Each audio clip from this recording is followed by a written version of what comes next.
Beste kokun gelsin Hacı Bektaş'tan Sana gelen gelsin Delikli taştan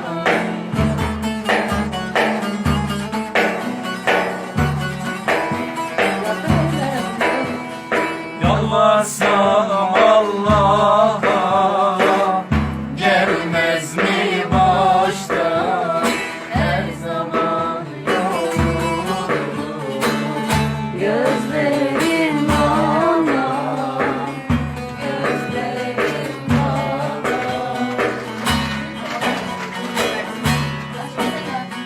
Yalvarsam Allah'a gelmez mi başta her zaman yolunu özledim babam özledim babam.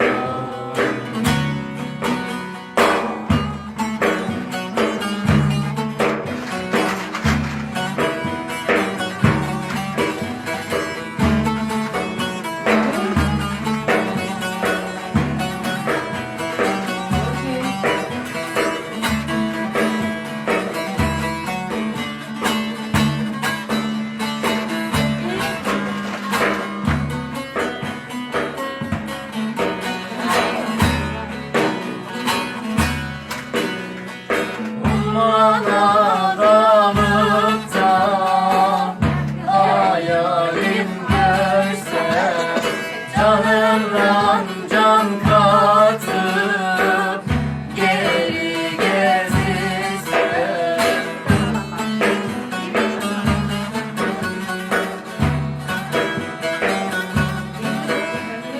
sarılıp boynuma